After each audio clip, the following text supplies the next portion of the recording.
അസ്സലാമു അലൈക്കും. പ്രിയമുള്ള സഹോദരങ്ങളെ, വേദിയിലും സദസ്സിലുമുള്ള വിശിഷ്ട വ്യക്തിത്വങ്ങളെ, പ്രപഞ്ചത്തിന്റെ നാഥനും സംരക്ഷകനും പരിപാലകനുമായ ദൈവം തമ്പുരാന്റെ കാരുണ്യ കടാക്ഷങ്ങൾ നമ്മിലേവരും സദാ ഉണ്ടാകുമാറാകട്ടെ. വർത്തമാന ഇന്ത്യ ഒരു യുവജന വായന എന്നതാണ് നമ്മുടെ ഈ സെമിനാറിന് നൽകിയിരിക്കുന്ന ടോപ്പിക്. വായനക്ക് യഥാർത്ഥത്തിൽ യൗവനം, വാർദ്ധക്യം എന്ന വ്യത്യാസമുണ്ടെന്ന് തോന്നുന്നില്ലെങ്കിലും വായനയുടേതായ ഒരു ഗൗരവം ഉണ്ടാകുന്നു എന്നതാണ് ഇതിൽ കാണുന്ന ഒരു പ്രധാന പ്രത്യേകത.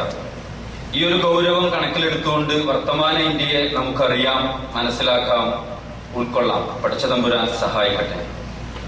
ലോകത്തിലെ ഏറ്റവും വലിയ ജനാധിപത്യ രാജ്യമാണ് നാം അഭിമാനിക്കുന്ന നമ്മുടെ ഇന്ത്യ. വീക്ഷണ വൈജാത്യങ്ങളും ഭാഷാ വൈവിധ്യങ്ങളും ഉണ്ടെങ്കിലും നല്ലൊരു മതേതര കാഴ്ചപ്പാടും അഭിപ്രായ സ്വാതന്ത്ര്യവും ഒക്കെ കാത്തുസൂക്ഷിച്ചിരുന്നത് കൊണ്ടാണ് ഡോക്ടർ അല്ലാമ മുഹമ്മദ് ഇഖ്ബാൽ ഇങ്ങനെ പാടിയത്: സാരേ ജഹാം സെ അച്ഛാ ഹിന്ദുസ്ഥാൻ ഹമാര, ഹം ബുൽബുലേ ഹൈ സിക്കി യേ ഗുലിസ്ഥാൻ ഹമാര. ലോകത്തുള്ള എല്ലാവരും നല്ലവരാണ്, ഇന്ത്യ നമ്മുടേതാണ്, നാം അതിലെ പൂങ്കുയിലുകളാണ്, ഇത് നമ്മുടെ പൂന്തോട്ടമാണ്. ഇന്ത്യയിൽ നിലനിന്നിരുന്ന ശാന്തിയും സമാധാനവും ഐക്യവും സൗഹാർദ്ദവും പരസ്പര സ്നേഹവും ഒക്കെയായിരുന്നു അങ്ങനെ ചിന്തിക്കാൻ പ്രേരിപ്പിച്ചത്. പക്ഷേ 122 കോടി ജനത നിവസിക്കുന്ന നാട്ടിലിപ്പോൾ മാറി മാറി വരുന്ന ഗവൺമെന്റുകളും രാഷ്ട്രീയ സംവിധാനങ്ങളും രാഷ്ട്രത്തിലെ ജനതകൾക്ക് അല്പം പോലും ആശ്വാസമാവുന്നില്ല. ആദിയും ആവലാദിയും കേൾക്കാനോ അവരുടെ നീറുന്ന പ്രശ്നങ്ങൾക്ക് ഏതെങ്കിലും തരത്തിലുള്ള പരിഹാരം നിർദ്ദേശിക്കാനോ ആരും തയ്യാറാകുന്നുമില്ല. ഇന്ത്യൻ ജനാധിപത്യ സംവിധാനം കോർപ്പറേറ്റ് ഭീമന്മാർ കയ്യിലെടുത്ത് അമ്മാനമാടാൻ തുടങ്ങിയിട്ട് കാലം കുറയായി. ഗവൺമെന്റിനെ നിലനിർത്തി പോരേണ്ട രാഷ്ട്രീയ പാർട്ടികൾ അനിയന്ത്രിതമായ അധികാരാസക്തിയാണ് വെച്ചു പുലർത്തുന്നത്. നിയമവ്യവസ്ഥയാണ് ഫാഷിസത്തിന്റെ മുഖ്യ ശത്രു. നിയമവിരുദ്ധ പ്രവർത്തനങ്ങളെ നിയമപരമായി നേരിടുന്നിടത്താണ് ജനാധിപത്യം ഫാസിസത്തിൽ നിന്ന് ഭിന്നമാകുന്നത്. നിയമം എന്നത് അടിസ്ഥാനപരമായി രാജ്യത്ത് ജീവിക്കുന്ന എല്ലാ മനുഷ്യരുടെയും അന്തസ്സ് ഉയർത്തിപ്പിടിക്കാനുള്ളതാണ്. കരിനിയമങ്ങൾ സാങ്കേതികമായി ഗവൺമെന്റ് പാസാക്കിയാലും ജനാധിപത്യ വിരുദ്ധമാകുന്നതിന്റെ കാരണവും അതാണ്. ഭരണകൂട ഭീകരതയ്ക്കാണ് ഇതിലൂടെ നേതൃത്വം കൊടുക്കുന്നത് എന്ന് നമുക്ക് പറയേണ്ടി വരുന്നതും അതുകൊണ്ടാണ്. ഭരണകൂടത്തിന്റെ അന്യായങ്ങൾക്കെതിരെ പ്രതികരിക്കുന്നവരെ കരിവാരിത്തേക്കാനും അടിച്ചമർത്താനും കാടൻ നിയമങ്ങളുടെ പരിധിയിൽപ്പെടുത്തി ജയിലിലടയ്ക്കാനും മുതിരുന്നതിനെ നാം തിരിച്ചറിയാതെ പോകുന്നത് എങ്ങനെയാണ്? ഇത്തരം പ്രവണതകൾ തുറന്നു കാട്ടുന്നതിലൂടെയാണ് യഥാർത്ഥത്തിൽ ഇന്ത്യൻ പൗരാവകാശ സമരങ്ങൾ ജനാധിപത്യവൽക്കരിക്കപ്പെടുന്നത്. ഭീകര പ്രവർത്തനങ്ങളുടെ പേരിൽ ന്യൂനപക്ഷ, ദളിത്, പിന്നോക്ക ജനവിഭാഗത്തിൽപ്പെട്ട യുവാക്കളെ തെരഞ്ഞുപിടിച്ച് ജയിലിലടയ്ക്കുകയും മനുഷ്യാവകാശങ്ങളെ ചോദ്യം ചെയ്യും വിധം പീഡിപ്പിക്കുകയും നരകിപ്പിക്കുകയും ചെയ്യുന്നതും, വ്യാജ ഏറ്റുമുട്ടലുകൾ ഉണ്ടാക്കി കൊന്ന് കൊലവിളി നടത്തിയതും, ന്യൂനപക്ഷ ജനവിഭാഗങ്ങൾ താമസിക്കുന്ന പ്രദേശങ്ങൾ തെരഞ്ഞുപിടിച്ച് ഭീകരാന്തരീക്ഷം സൃഷ്ടിക്കും വിധം റെയ്ഡ് നടത്തുന്നതും, സങ്കീർണമായ കള്ളക്കേസുകളിൽ കുടുക്കുകയും കള്ളസാക്ഷികളെ നിരത്തി ആയിരക്കണക്കിന് പേജുകളുള്ള ചാർജ് ഷീറ്റുകൾ സമർപ്പിക്കുന്നതും വേൾഡ് ട്രേഡ് സെന്റർ ആക്രമിക്കപ്പെട്ട സംഭവത്തിന് ശേഷമാണ് എന്നത് നമുക്കറിയാം. അതും NDA സർക്കാരിന്റെ ഭരണകാലത്ത്. പിന്നീട് അങ്ങോട്ട് എല്ലാ സ്ഫോടനങ്ങളും മുസ്ലിങ്ങളുടെ പേരിൽ വരവ് വെക്കുകയാണ് ഉദ്യോഗസ്ഥർ ചെയ്തത്. രാജ്യത്ത് എവിടെ സ്ഫോടനം നടന്നാലും തീവ്രവാദ സ്വഭാവമുള്ള സംഘടനകൾ ഉണ്ടായാലും അറബി പേരുള്ള ഭീകര സംഘടനകളുടെ പേരുകൾ നിമിഷ നേരം കൊണ്ട് ചാനലുകളിൽ ഫ്ലാഷ് ആവുകയും തൊട്ടുപിറകെ മുസ്ലിം യുവാക്കൾ പിടിയിലായെന്നും പറഞ്ഞുള്ള നിറം പിടിപ്പിച്ച കഥകൾ പോലീസ് വൃത്തങ്ങളെ ഉദ്ധരിച്ച് പത്രത്താളുകളിൽ നിറയുകയും ചെയ്യുന്നു. യഥാർത്ഥത്തിൽ ഇങ്ങനെ അറബി പേരുള്ള ഭീകര സംഘടനകൾ ഇന്ത്യയിലുണ്ടോ എന്നൊന്നും നമുക്കാർക്കും അറിയില്ല. ഇങ്ങനെ സാങ്കല്പിക സംഘടനകളെ പഠിച്ചതിന്റെ പിന്നിലെ ഭരണകൂട ഗൂഢാലോചന തിരിച്ചറിയാതെ പോകരുത്. സ്വന്തമായ ഒരു അസ്തിത്വവുമില്ലാത്ത മറ്റേതോ ബാഹ്യശക്തികളുടെ സബ് ഏജന്റുമാരെ പോലെയാണ് ഇന്ത്യൻ ഇന്റലിജൻസ് പ്രവർത്തിക്കുന്നത്. അമേരിക്ക പ്രൊമോട്ട് ചെയ്ത ഇസ്ലാമോഫോബിയയുടെ ഭാഗമാണിതെല്ലാം. യഥാർത്ഥത്തിൽ അമേരിക്ക എന്നൊരു രാഷ്ട്രം നിലനിൽക്കുന്നത് തന്നെ ഒരു ശത്രുവിന് മുമ്പിൽ വെച്ചുകൊണ്ടാണ്. സോവിയറ്റ് യൂണിയനും കമ്മ്യൂണിസവുമായിരുന്നു ആദ്യ സന്ദർഭത്തിലെ അതിന്റെ എതിരാളികൾ. സോവിയറ്റ് യൂണിയന്റെ പതനത്തിന് ശേഷം ഇസ്ലാമാണ് ഈ പ്രതിസ്ഥാനത്ത് അവരോധിക്കപ്പെട്ടിരുന്നത്. ഇന്ത്യൻ രഹസ്യാന്വേഷണ വിഭാഗവും ഈ ആസൂത്രണത്തിന്റെ ഉപജാപ സംഘത്തിലാണ്. നമ്മുടെ രാജ്യം ലോകത്തിലെ ഏറ്റവും വലിയ ജനാധിപത്യ രാജ്യമാണെന്ന് സമ്മതിക്കുമ്പോൾ തന്നെ ജനാധിപത്യം കൂടുതൽ അപകടത്തിലാവുന്നതും ഇവിടെ തന്നെയാണ് എന്ന് പറയേണ്ടി വരുന്നു. തിരഞ്ഞെടുപ്പിൽ വിജയിക്കുന്ന രാഷ്ട്രീയ പാർട്ടികളുടെ ഏകാധിപത്യമായി ജനാധിപത്യം മാറിയിരിക്കുന്നു. അധികാര സ്ഥാപനങ്ങളുടെ അകത്തളങ്ങളിൽ ചെന്നാൽ അവിടെ ജനാധിപത്യത്തിന് പകരം സ്വേച്ഛാധിപത്യവും പണാധിപത്യവും ഒക്കെയാണ് അരങ്ങ് തകർക്കുന്നത് എന്ന് കാണാൻ സാധിക്കും. ജനാധിപത്യ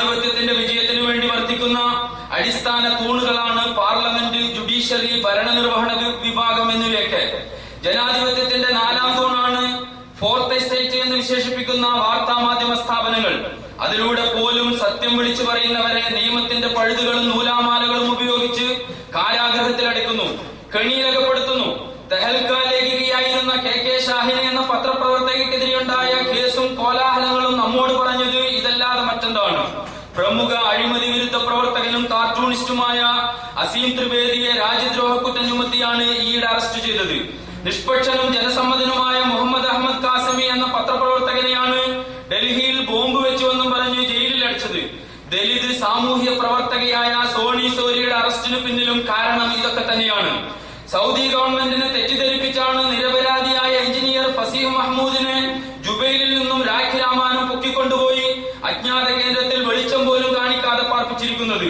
ദുബൈയിൽ നിന്ന് അറസ്റ്റ് ചെയ്ത് ഇന്ത്യയിലേക്ക് കൊണ്ടുവന്ന കാജ യൂനുസ് എന്ന എഞ്ചിനീയറെ കേസ് തെളിയിക്കാനാവാതെ വന്നപ്പോൾ മുംബൈ പോലീസ് മർദ്ദിച്ചു കൊന്ന സംഭവം നാം മറക്കാറായിട്ടില്ല. MP-മാരെയും MLA-മാരെയും മറ്റു നേതാക്കളെയും വധിക്കാൻ പദ്ധതിയിട്ടുവന്ന കള്ളക്കഥ ചമച്ചാണ് ഈ അടുത്ത ദിവസങ്ങളിൽ ഡോക്ടർമാരും എഞ്ചിനീയർമാരും പത്രപ്രവർത്തകരും വിദ്യാർത്ഥികളും ഒക്കെ അടങ്ങുന്ന 11 ചെറുപ്പക്കാരെ പോലീസ് അറസ്റ്റ് ചെയ്തത്. ഇനി അബ്ദുൽ നാസർ മദനിയുടെ കേസെടുക്കാം. അത് ക്രൂരവും പൈശാചികവും കാടത്തവുമാണ്. 9.5 വർഷക്കാലം തമിഴ്നാട്ടിലെ വിവിധ ജയിലുകളിൽ മാറി മാറി ജീവിതം ഹോമിക്കാൻ വിധിക്കപ്പെട്ട അദ്ദേഹം വിചാരണ വേളയിൽ പരിപൂർണമായും നിരപരാധിയാണെന്ന് തെളിഞ്ഞ് കുറ്റമുക്തനാകപ്പെട്ടു. 1-2 കൊല്ലത്തിന് ശേഷം വീണ്ടും ഇതാ ബാംഗ്ലൂർ സ്ഫോടന കേസിന്റെ പേരിൽ വിചാരണ തടവുകാരനായിട്ട് 4 വർഷം തികയാറായി. ചരിത്രത്തിൽ ഇന്നോളം കണ്ടിട്ടും കേട്ടിട്ടുമില്ലാത്ത വിധം നീതിപീഠത്തിനു മുന്നിൽ അദ്ദേഹവും കുടുംബവും നരകയാതന അനുഭവിക്കുകയാണ്. പൗരാവകാശങ്ങളും പൗരസ്വാതന്ത്ര്യവും വിലമതിക്കപ്പെടുന്ന നാട്ടിൽ അത് ലഭിക്കാതെ നീതി നിഷേധിക്കപ്പെട്ട് ജയിലറയ്ക്കുള്ളിൽ കഴിയുന്ന പൗരന്മാരുടെ ദയനീയ കാഴ്ച. തീവ്രവാദം ഒരു വ്യവസായമാണ്. ഭരണകൂടം തന്നെ നോക്കി നടത്തുന്ന ഒരു അത്യുഗ്രം വ്യവസായം. യഥാർത്ഥ തീവ്രവാദികൾ അതിലെ പാർട്ട്ണർമാരാണ്. അറിഞ്ഞും അറിയാതെയും ഇതിൽ പങ്കാളികളാകുന്ന പാർട്ട്ണർമാർ. അവർ മുതൽ മുടക്കുന്നതിന്റെ കാരണം മറ്റൊന്നുമല്ല, സംഘപരിവാർ പ്രവൃത്തികളാണ് അതിന്റെ ഗുണഭോക്താക്കൾ. രാജ്യത്തിലെ ഭൂരിപക്ഷ സമുദായത്തിലെ വളരെ ചെറിയൊരു ന്യൂനപക്ഷമാണ് വർഗീയ കാടുകളിക്ക് നേതൃത്വം കൊടുക്കുന്ന സംഘപരിവാർ. നമ്മുടെ പോലീസുകാർക്കും അന്വേഷണ ഉദ്യോഗസ്ഥർക്കും ഇന്റലിജൻസിനും തീവ്രവാദം ഉദ്യോഗ കയറ്റത്തിനും ഉന്നത സ്ഥാനലബ്ധിക്കുമുള്ള മേഖലയുമാണ്. തീവ്രവാദത്തിന്റെയും ഭീകരവാദത്തിന്റെയും യഥാർത്ഥ റിക്രൂട്ടിംഗ് സെന്ററാണ് സംഘപരിവാർ. അക്ഷരാർത്ഥത്തിൽ തന്നെ ഇത് തെളിഞ്ഞു കഴിഞ്ഞിരിക്കുന്നു. ഇന്ത്യയിൽ നടന്ന ഡസൻ കണക്കിന് ബോംബ് സ്ഫോടനങ്ങളുടെയും വർഗീയ സംഘടനകളുടെയും സംഘർഷങ്ങളുടെയും പിന്നിലെ വൃത്തികെട്ട കൈകൾ പുറത്തു വന്നിരിക്കുന്നു. മുഴുവൻ ക്രെഡിറ്റും സംഘപരിവാറിന് തന്നെ പതിച്ചു കിട്ടിയിരിക്കുന്നു. സംജോത എക്സ്പ്രസ് സ്ഫോടനം, മക്ക മസ്ജിദ് സ്ഫോടനം, അജ്മീർ സ്ഫോടനം, മാലേഗാവ് സ്ഫോടനം തുടങ്ങി ഇന്ത്യ മഹാരാജ്യത്തെ ന്യൂനപക്ഷ ജനവിഭാഗത്തെ ആശങ്കയുടെയും സംശയങ്ങളുടെയും മുൾമുനയിൽ നിർത്തിയ മുഴുവൻ സ്ഫോടനങ്ങളുടെയും സൂത്രധാരകർ ഒന്നൊന്നായി കുറ്റമേറ്റു പറഞ്ഞതായാണ് നാം കണ്ടത്. സ്വാമി അസിമാനന്ദ മുതൽ യോഗി ആദിത്യാനന്ദ, കേണൽ ശ്രീകാന്ത് പുരോഹിത്, സുനിൽ ജോഷി, സാത്വി പ്രജ്ഞാ സിംഗ്, ദയാനന്ദ് പാണ്ഡെ, ലോകേഷ് ശർമ്മ, രാജേഷ് മിശ്ര, ഡോക്ടർ അശോക് വർഷ്നായ്, ഇന്ദ്രേഷ് കുമാർ, ദേവേന്ദ്ര ഗുപ്ത തുടങ്ങിയ കാവ്യ ഭീകരതയുടെ ഫാസിസ്റ്റ് മുഖം മൂടി അണിഞ്ഞിരുന്ന സ്വാമിമാരും സാക്ഷിമാരും സൈനികരും കുറ്റസമ്മതം നടത്തുകയും വസ്തുതകൾ ഏറ്റുപറയുകയും ചെയ്തിരിക്കുന്നു. ഇത്തരം സ്ഫോടനങ്ങളിൽ അറസ്റ്റിലായതും പീഡിപ്പിക്കപ്പെട്ടതും ന്യൂനപക്ഷ വിഭാഗത്തിലെ യുവാക്കളായിരുന്നു. നിരപരാധികളായ ആയിരക്കണക്കിന് ആളുകൾ ഇന്നും കുറ്റവാളികളെ പോലെ ജനാധിപത്യത്തിന്റെ ജയിലറകളിലുണ്ട്.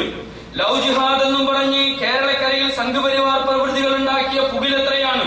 സമുദായ സൗഹാർദ്ദത്തിന്റെ മിശികകളും മുത്തശ്ശികളുമായി ചമയുന്ന പത്രങ്ങൾ മുതൽ പ്രാദേശിക സായാഹ്ന പത്രങ്ങൾ വരെ ഇവ്വിഷയകമായി വെണ്ടക്ക നിരത്തി. മുഴുവൻ സംഘപരിവാറിന്റെ കുപ്രചരണങ്ങളും ഗൂഢാലോചനയായിരുന്നുവെന്ന് തെളിയിക്കപ്പെട്ടിട്ടും പ്രസിദ്ധീകരിച്ച കഥകൾ കരിങ്കള്ളങ്ങളായിരുന്നുവെന്ന് പറയാൻ ഒരു പത്രവും തയ്യാറായില്ലെന്നതാണ് വസ്തുത. ഇതുവരെയായി ഭീകരതാ നിയമങ്ങൾ എന്ന പേരിലുണ്ടാക്കിയ ടാഡ, പോട്ട, UAPA, NCTC തുടങ്ങിയവയൊക്കെ നിരപരാധികളായ ന്യൂനപക്ഷ ദളിത് വിഭാഗങ്ങളെ, പ്രത്യേകിച്ച് മുസ്ലിങ്ങളെ വേട്ടയാടുക മാത്രമാണ് ചെയ്തത് എന്നതാണ് അനുഭവം. ഇത്തരം നിയമങ്ങളും കേന്ദ്രങ്ങളും പൗരാവകാശങ്ങളുടെ മേലുള്ള കയ്യേറ്റമായാണ് വിലയിരുത്തപ്പെട്ടത്. മറ്റൊരു രൂപത്തിൽ പറഞ്ഞാൽ ന്യൂനപക്ഷത്തെ അടിച്ചമർത്തി ഭൂരിപക്ഷ വർഗീയതയുടെയും മനുഷ്യാവകാശ ധ്വംസനങ്ങളുടെയും വൃത്തികെട്ട ആയുധങ്ങളായി മാറി മാറി വരുന്ന സർക്കാരുകളും അധികാരിവർഗങ്ങളും അധപ്പതിക്കുകയായിരുന്നു. മറ്റൊരു പ്രധാന വിഷയമാണ് അഴിമതി. മൂക്കത്ത് വിരലമർത്തി പിടിച്ചാലും തുളച്ചു കയറുന്ന നാറ്റമാണ് അഴിമതിക്കുള്ളത്. അന്യന്റെ സമ്പത്തും സമ്പാദ്യവും അന്യായമായി കട്ടുമുടിക്കാനും തിന്നു തീർക്കാനും നാണമില്ലാത്ത ഭരണാധികാരികളും ഉദ്യോഗസ്ഥരുമാണ് സമകാലിക ഇന്ത്യയുടെ ശാപമെന്ന് നാം പറഞ്ഞാൽ അതിലൊരു അതിശയോക്തിയുമില്ല. എല്ലാ മേഖലകളിലും അഴിമതി അരങ്ങു തകർക്കുകയാണ്. മനുഷ്യത്വത്തെ നോക്കി പല്ലിളിച്ച് തിമിർത്താടുകയാണ്. പോലീസും ഇന്റലിജൻസും ജനപ്രതിനിധികളും രാജ്യരക്ഷകരായ സൈന്യവും എന്തിനേറെ താരതമ്യേന നിഷ്പക്ഷരെന്ന് ജനം വിശ്വസിക്കുന്ന നീതിന്യായ സംവിധാനങ്ങൾ വരെ അഴിമതിയുടെ കൂത്തരങ്ങായി കഴിഞ്ഞിരിക്കുന്നു. കൂടാതെ ജനാധിപത്യത്തിന്റെ കാവൽ നായ്ക്കൾ എന്ന് വിശേഷിപ്പിക്കുന്ന വാർത്താ മാധ്യമ രംഗത്തെ ഉന്നത ഉദ്യോഗസ്ഥർ വരെ പണത്തിനും സമ്മർദ്ദങ്ങൾക്കും വഴങ്ങി കുത്തകകളുടെയും കോർപ്പറേറ്റുകളുടെയും കയ്യില് കളിപ്പാവകളായി മാറിയിരിക്കുന്നു. ഇങ്ങനെ അപഹാസ്യമാം വിധം അഴിമതി ഗ്രസിച്ചു കഴിഞ്ഞുവെന്ന് മാത്രമല്ല, തീർത്തും സ്വതന്ത്രമായി ജനങ്ങളിലേക്ക് ഇറങ്ങി അഴിമതിയും അഴിമതിക്കാരെയും തുറന്നുകാട്ടി നിഷ്പക്ഷത തെളിയിക്കേണ്ട ഈ മാധ്യമങ്ങൾ അഴിമതിയിൽ മൂക്കറ്റം മുങ്ങി രഹസ്യാന്വേഷണ വിഭാഗത്തിന്റെ മെഗാഫോണുകൾ മാത്രമായി പരിണമിക്കുന്ന കാഴ്ചയാണ് നാം കണ്ടത്. കേന്ദ്രമന്ത്രിസഭാ മന്ദിരം മുതൽ ഇങ്ങ് താഴെത്തട്ടിലുള്ള പഞ്ചായത്ത് വില്ലേജ് ഓഫീസുകളിൽ വരെ അഴിമതി നഗ്നതാണ്ഡവമാടുകയാണ്. 2G സ്പെക്ട്രം അഴിമതിയുടെ പശ്ചാത്തലത്തിൽ പാർലമെന്റിൽ ഇറങ്ങേറിയ സംഭവവികാസങ്ങൾ നാം കണ്ടതാണ്. നിയമം നിർമ്മിക്കാൻ ബാധ്യസ്ഥരായ ജനപ്രതിനിധികളുടെ തനിനിറം നമുക്ക് ബോധ്യപ്പെട്ടതുമാണ്. 1,76,000 കോടിയുടേതാണ് കേന്ദ്ര ടെലികോം ഡിപ്പാർട്ട്മെന്റിൽ അന്ന് CAG കണ്ടെത്തിയ സ്പെക്ട്രം അഴിമതി.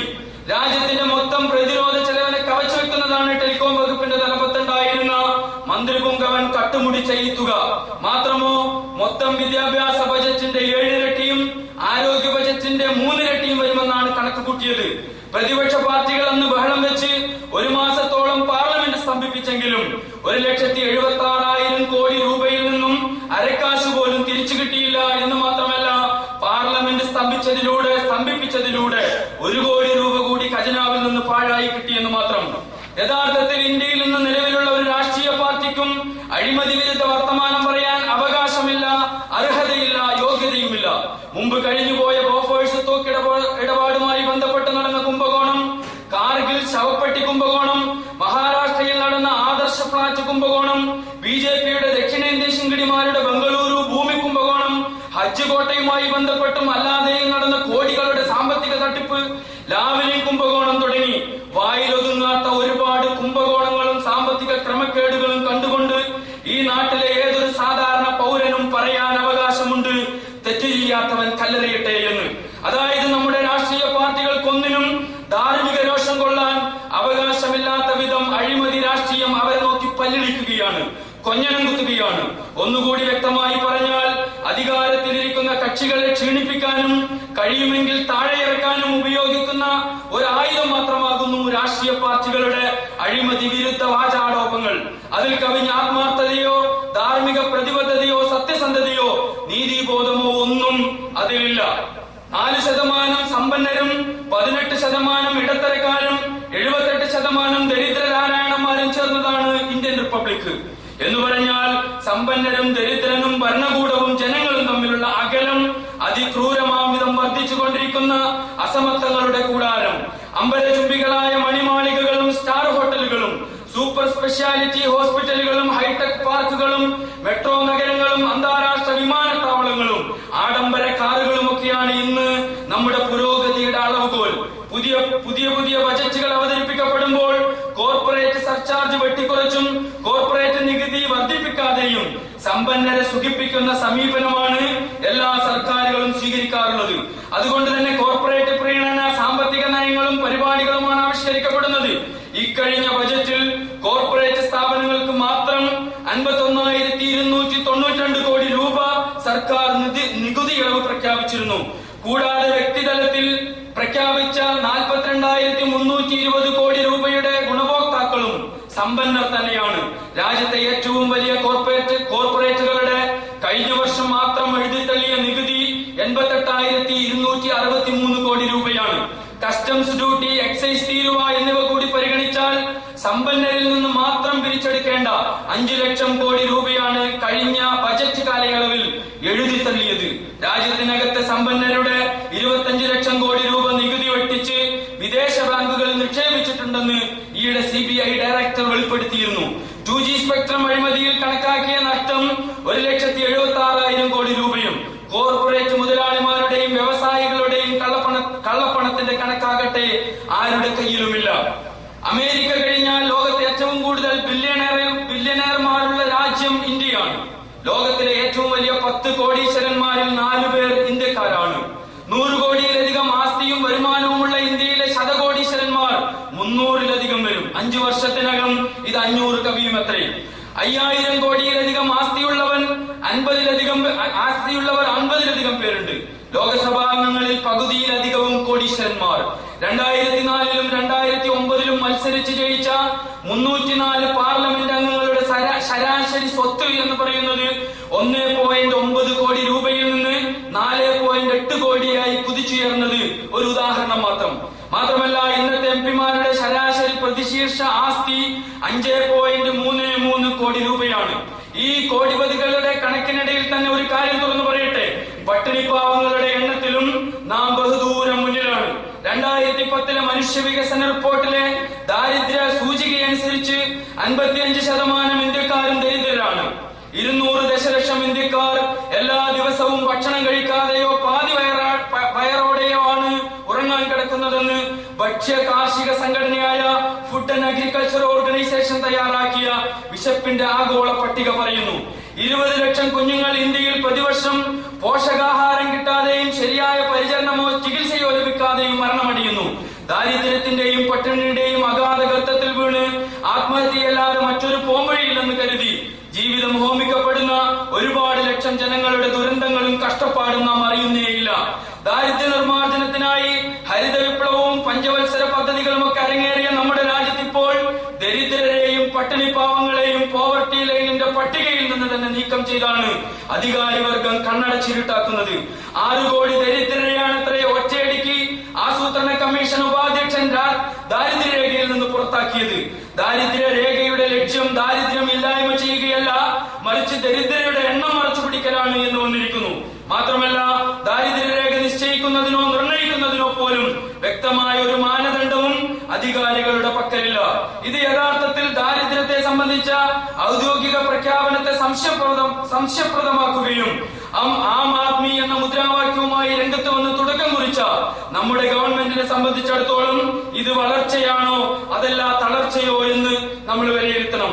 ദാരിദ്ര്യത്തിന്റെ വിഷയത്തിൽ മാത്രമല്ല, ഭൂരഹിതരും ഭവനരഹിതരുമായ കോടിക്കണക്കിന് മനുഷ്യമക്കൾ ഇന്ത്യ മഹാരാജ്യത്തിന്റെ തെരുവിലേക്ക് വലിച്ചഴക്കപ്പെട്ടിട്ടുണ്ട്. അത് ഇന്നും തുടർന്നു പോരുന്നു. 2001 ഒരു സെൻസർ റിപ്പോർട്ട് പ്രകാരം ഇന്ത്യയിലെ ഭവനരഹിതരുടെ എണ്ണം 7.8 കോടിയാണ്. UN മനുഷ്യാവകാശ കമ്മീഷന്റെ 2005 കണക്കിൽ ലോകത്താകെയുള്ളത് 10 കോടി ഭവനരഹിതർ മാത്രമാണ്. അതിലെ 7.8 കോടി ഭവനരഹിതരും ഇന്ത്യയിലാണെങ്കിൽ ഇത് ഭീതിപ്പെടുത്തുന്ന ഒരു യാഥാർത്ഥ്യമാണ്. പൊതുനിരത്തുകൾ പോലും സ്വകാര്യവൽക്കരിക്കപ്പെട്ട ഈ കാലഘട്ടത്തിൽ കാലുകുത്താൻ ഒരിടം തേടി മനുഷ്യൻ അലയുകയാണ്. പാമ്പുകൾക്ക് മാളവും പറവകൾക്ക് ആകാശവുമുണ്ട്. സാധാരണ മനുഷ്യപുത്രന് തലചായ്ക്കാൻ മണ്ണിലിടമില്ല എന്ന് കവി പറഞ്ഞതിന്റെ വസ്തുത ഇതാണ്. ഈ വിലാപത്തിന് സത്യത്തിൽ പതിറ്റാണ്ടുകളുടെ പഴക്കമുണ്ട്. ഭൂമിയില്ലാതെ എവിടെ വീട് വെക്കും, എങ്ങനെ അന്തിയുറങ്ങും, എവിടെ കൃഷിയിറക്കും, എല്ലാം പോകട്ടെ മരിച്ചാൽ എവിടെ മറമാടും, ശവം എവിടെ അടക്കം ചെയ്യും. ജീവനുള്ളവർക്ക് തന്നെ ഭൂമി നൽകാത്ത നാട്ടിൽ ശവത്തിന് ഭൂമി കൊടുക്കാൻ അധികാരി വർഗം ഉണ്ടാകുമോ? എവിടെ പോയി നമ്മുടെ ഭൂമിയെല്ലാം? പറയാം, ടാറ്റയുടെ കയ്യിൽ 1,31,000 ഏക്കർ ഭൂമി, ഹാരിസൺ മലയാളത്തിന്റെ കക്ഷത്തിൽ 1,00,000-ൽ പരം ഏക്കർ, നാടൻ മുതലാളിമാരുടെ പക്കലുമുണ്ട് ആയിരക്കണക്കിന് ഏക്കറുകൾ. രാജ്യത്തിലെ ജനങ്ങളുടെ ഭൂമിയാണ് ഇങ്ങനെ കോർപ്പറേറ്റ് കമ്പനികളും മുതലാളിമാരും കൈയടക്കി വെച്ചിരിക്കുന്നത്. ഭൂരഹിതമായ ദലിതരും ആദിവാസികളും തീരദേശവാസികളുമാണ് കുത്തകകൾ കൈയടച്ചു വെച്ചിരിക്കുന്ന ഈ ഭൂമിയുടെ ഒന്നാമത്തെ അവകാശികൾ. 53% പട്ടികജാതിക്കാർ കേരളത്തിൽ മാത്രം ഭൂരഹിതരാണ്. മറ്റ് ഭൂരഹിതരുടെ സ്ഥാനവും തൊട്ടടുത്ത് തന്നെയാണ്. 1 രൂപയ്ക്കും 1.5 രൂപയ്ക്കുമാണ് ഇക്കണ്ട നൂറ്റാണ്ട് അത്രയും ഈ കുത്തകകൾക്ക് ഭൂമി പാട്ടത്തിന് കൊടുത്തിരുന്നത്. ആ പാട്ടക്കരാറും വ്യവസ്ഥയുമാണ് ലംഘിച്ചിരിക്കുന്നത്. കാലാവധി കഴിഞ്ഞിട്ടും ഇതെല്ലാം കുത്തക മുതലാളിമാർ തറവാട്ട് സ്വത്ത് പോലെ കൈയടക്കി വെച്ചിരിക്കുകയാണ്. സർക്കാരിന്റെ ഖജനാവിലുമുണ്ട് തരിശു കിടക്കണ ഏക്കർ കണക്കിന് ഭൂമി. വ്യവസായത്തിന്റെ പേരിൽ വളച്ചു കെട്ടിയ ഈ ഭൂമി നാളിതുവരെ പച്ചപിടിക്കാൻ പോകുന്ന ഒന്നിനും വിട്ടുകൊടുത്തില്ല. എന്നിട്ടാണ് ഈ അടുത്ത കാലത്ത് എമർജിംഗ് ചന്തയിൽ ഈ ഭൂമി അത്രയും നമ്മുടെ ജനകീയ സർക്കാർ വിൽപ്പനയ്ക്ക് വെച്ചത്. ഇതിലൂടെ KSIDCയും കിൻഫ്രയും നടപ്പിലാക്കുന്ന പദ്ധതികൾക്ക് മാത്രം 28,000 പദ്ധതികൾക്ക് കൂടി വേണ്ടിവരുന്ന ഭൂമി കൂടി കിട്ടിയാൽ 40,000-ഓളം ഏക്കർ ഭൂമി മൊത്തത്തിൽ വേണ്ടിവരും. സമ്മതിക്കില്ല. വീടില്ലാത്തവർക്ക് വീടുണ്ടാക്കിയിട്ട് മതി വ്യവസായം. അന്തിയുറങ്ങാൻ കൂരയില്ലാത്തവരുടെയും കാലുവെക്കാൻ സ്വന്തമായ സ്ഥലമില്ലാത്തവരുടെയും ദീനരോധനം കേൾക്കാൻ സർക്കാരുകൾ കൂടെ നിന്നേ മതിയാകൂ എന്നാണ് പറയുന്നത്. വികസനത്തിന്റെ പേരിലും ജനലക്ഷങ്ങൾ കുടിയൊഴിപ്പിക്കപ്പെടുന്നു. കുടിയൊഴിപ്പിക്കാൻ കാണിക്കുന്ന ആവേശവും താല്പര്യവും ഈ ഇരകൾക്ക് അർഹമായ ഭൂമി നൽകി കുടിയിരുത്തുന്ന വിഷയത്തിൽ ഇല്ലാതെ പോയ ചരിത്രമാണ് രാജ്യത്തിന് പറയുവാനുള്ളത്. വികസനമാവാം, അത് പാവപ്പെട്ടവന്റെ മുതുകിലൂടെയാവരുത്. പ്രകൃതിയുടെ വിഭവങ്ങളെ കൊള്ളയടിച്ചും ആവാസ വ്യവസ്ഥയെ തകിടങ്ങൾ മറിച്ചുകൊണ്ടുമാവരുത്. സുരക്ഷിതവും സമാധാനപൂർണവുമായ ജീവിതത്തിനു വേണ്ടി കൂടംകുളത്ത് സമരം ചെയ്യുന്ന തദ്ദേശീയരായ മനുഷ്യ മക്കളെ യുദ്ധസമാനമായ രീതിയിലാണ് കൈകാര്യം ചെയ്തത്.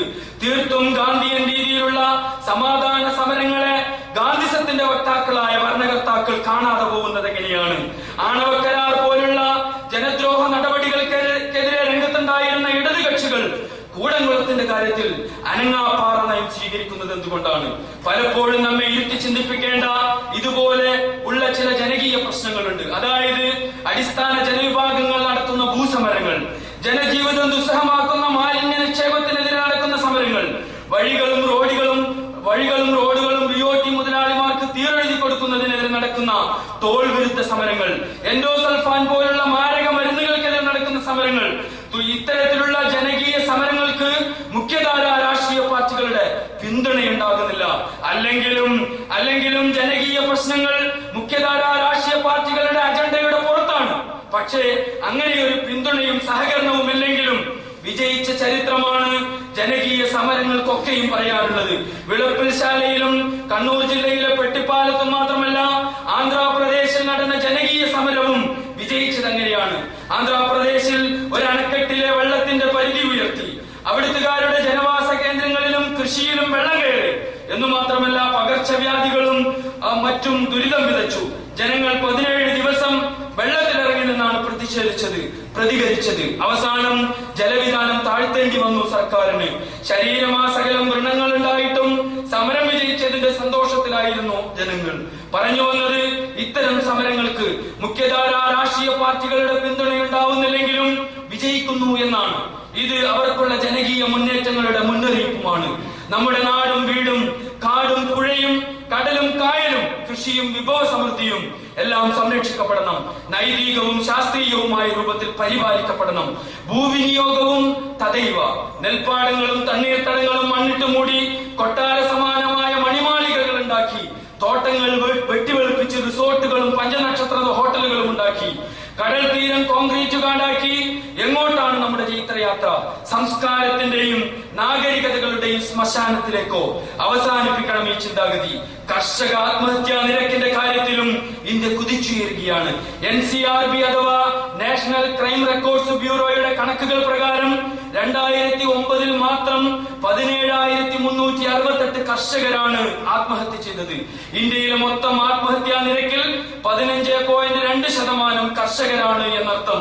Centre for human rights and global justice New York എന്ന സംഘടനയുടെ റിപ്പോർട്ട് പ്രകാരം ഇന്ത്യയിൽ ഓരോ മണിക്കൂറിലും 2 കർഷകർ വീതം ആത്മഹത്യ ചെയ്യുന്നു. വരൾച്ച, വെള്ളപ്പൊക്കം തുടങ്ങിയവയും കൃഷിനാശം സംഭവിക്കുന്നതും തുടർന്ന് പലിശയടക്കം കടം തിരിച്ചടയ്ക്കാൻ കഴിയാത്തതുമാണ് മുഖ്യ കാരണം എന്നും റിപ്പോർട്ട് പറയുന്നു. ഈ അടുത്ത കാലത്ത് വിജയ് മല്യയുടെ കിങ്ഫിഷർ എയർലൈൻസ് നഷ്ടത്തിലാകുമ്പോഴേക്ക് ജനങ്ങൾ നൽകിയ നികുതി പണം കൊണ്ട് സഹായം വാഗ്ദാനം ചെയ്തു നമ്മുടെ ഗവൺമെന്റ്. എന്നാൽ കർഷകരുടെ കാര്യത്തിൽ ചത്താലെന്ത് ജീവിച്ചാലെന്ത് എന്ന നിലപാടാണ് സർക്കാരിനുള്ളത്. ആത്മഹത്യ ചെയ്തവരുടെ കടം ചിലപ്പോഴെങ്കിലും എഴുതി തള്ളാറുണ്ട്. മരണശേഷം ചെയ്യുന്ന ഈ രീതി ചിലപ്പോൾ മറ്റ് കർഷകർക്ക് കൂടി ആത്മഹത്യ ചെയ്യാൻ പ്രേരണ നൽകലാണ്. വിലക്കയറ്റം ചരിത്രത്തിൽ ഇന്നേ വരെ നാം ദർശിച്ചിട്ടില്ലാത്ത വിധം റെക്കോർഡ് തിരുത്തുകയാണ്. ഒരുപാട് മഹാവിപത്തുകൾക്കും ദുരിതങ്ങൾക്കുമാണ് ഇന്ത്യൻ ജനതയുടെ ജീവിതം സാക്ഷിയാവുന്നത്. തീവില മൂലം തിന്നാനും കുടിക്കാനും നടക്കാനും വയ്യാത്ത പരുവത്തിലെത്തിയ പൊതുജനത്തോട് മൻമോഹൻ സിംഗും പി ചിദംബരവും മൊണ്ടേക് സിംഗ് അഹലുവാലിയയും പറയുന്ന കാരണങ്ങൾ വിചിത്രമാണ്. സാമ്പത്തിക വളർച്ചാ നിരക്ക്, തൊഴിൽ ശേഷി വർധനവ് തുടങ്ങിയ സാമ്പത്തിക പരിഷ്കരണത്തിന്റെ തത്വശാസ്ത്രം വിളമ്പിയും കണക്കിലെ കളികൾ പറഞ്ഞും അക്കാദമിക് വൈദഗ്ധ്യം പരിഹരിക്കുന്നതിന് പകരം ജനജീവിതത്തെ ബാധിക്കുന്ന ദുരിതങ്ങളിൽ നിന്നും അവരെ കരകയറ്റാനുള്ള ഉപായങ്ങൾ തേടുകയാണ് വേണ്ടത്.